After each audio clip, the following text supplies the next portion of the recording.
नमस्कार, आदाब। न्यूज 18 आप देख रहे हैं। मैं हूं जासमिन शर्मा। और कतर के प्रधानमंत्री ने एक बड़ा बयान दिया है। क्या कुछ उन्होंने कहा है, आपको आगे इस वीडियो में बताएंगे।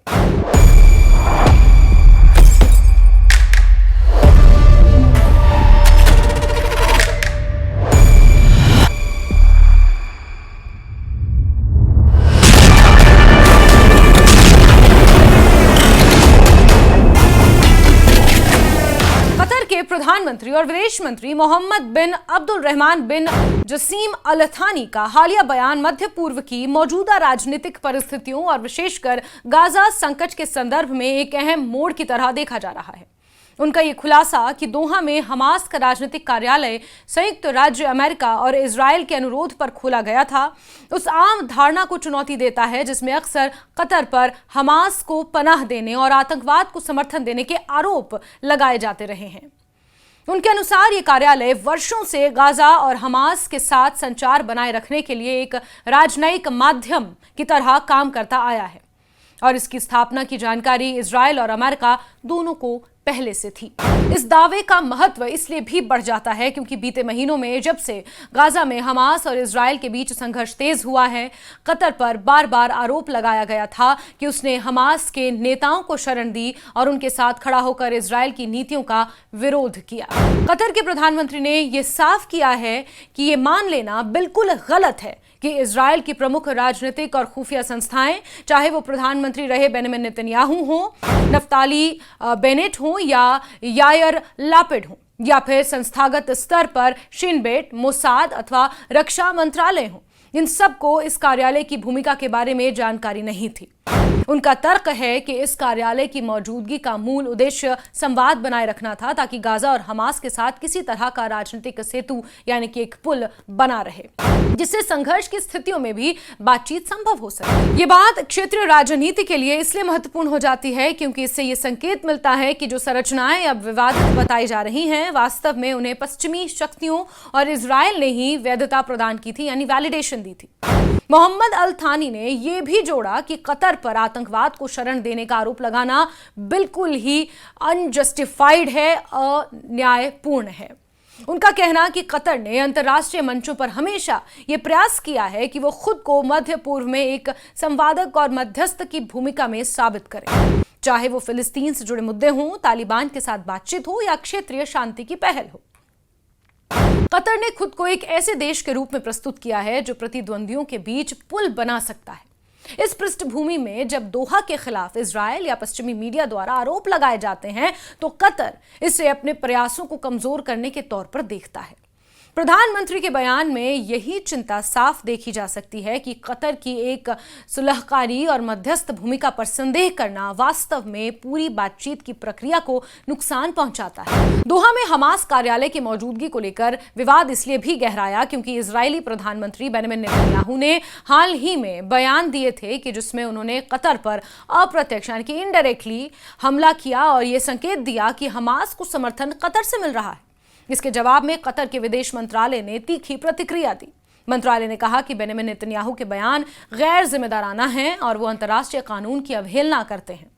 मंत्रालय ने यह भी स्पष्ट किया कि बेंजामिन नेतन्याहू को उनके कार्यों के लिए जवाबदेह ठहराया जाना चाहिए क्योंकि गाजा पर किए जा रहे इजरायली हमले किसी वैध आत्मरक्षा की श्रेणी में नहीं आते, बल्कि ये निहत्थे नागरिकों के खिलाफ सैन्य आक्रामकता है।